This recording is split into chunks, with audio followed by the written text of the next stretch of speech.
Okay, so we've just looked at how to bounce using the curves. What we're going to do now, we're going to add a little bit more emotion to this ball by using another principle, which is squash and stretch. And it's really quite easy. That's why we do this early on. We know how to make it bounce through the curves and the position keys, so we can do that first. But we're going to look at something else first. So I'm going to turn auto key off. I'm going to look at my scale mode at the top. Now this is normal scale, so this is scale by uniform.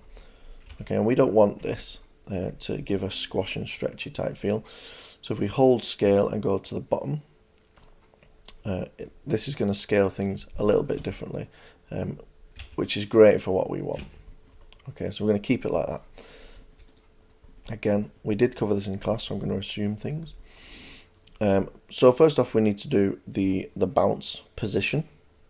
Okay, so I'm going to go to frame 10, put it in the air. I'm going to copy frame 0 to frame 20, and we should have this thing going on. Now I'm going to go to my curves and go Z position. I'm just going to select the 0 and the 20 and just make them fast, and this should give me a nice bouncing box.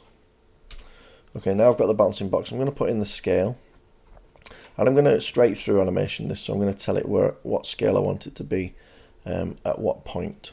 Okay, so I'm going to try and do this with limited keys actually before we go straight through.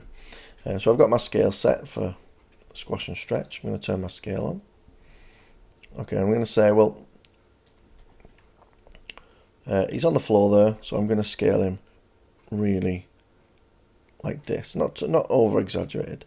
And then when he's in the air, I mean literally a frame later, I'm going to have him like this, and this is going to give him a sense of boom, boom, boom, boom.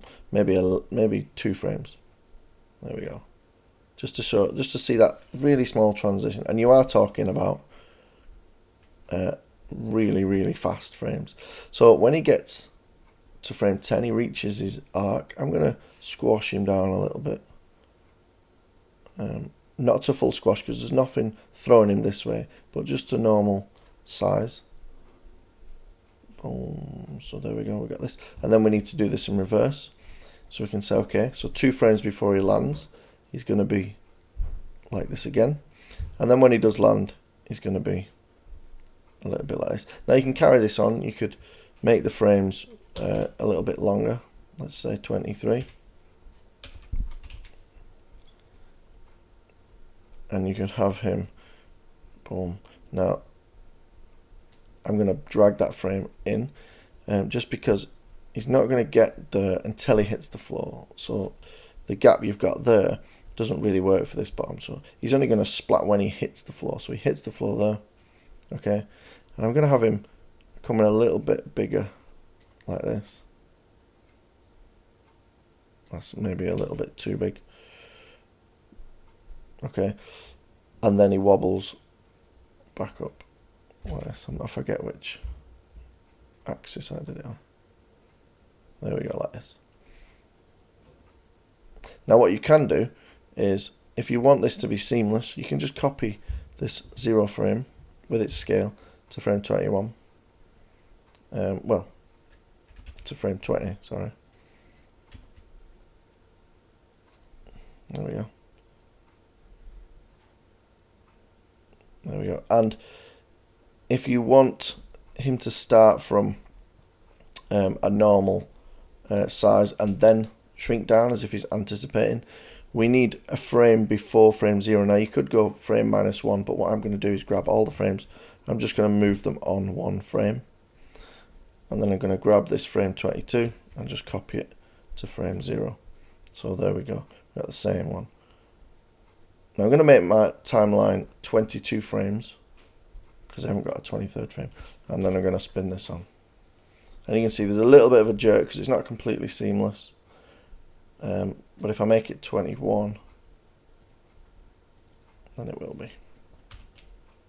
There we go. Now I just want to explain what was happening there. So you've got frame 22, and this is a a common mistake that people make when they do seamless character animation. So if you've got the same frame, if you've got one frame there at frame 0 and you've got the same frame at frame 22, if it's running on a loop, what's happening is you've got 2 frames next to each other when it loops back round. So you're going to get this jerky stutter, this little weird thing here, because you've got 2 frames essentially that's the same frame. So if we get rid of one of them and just put the timeline to play frame 21, it's just going to use that one frame, if that makes sense. So we can practice that, and I want everyone to practice that.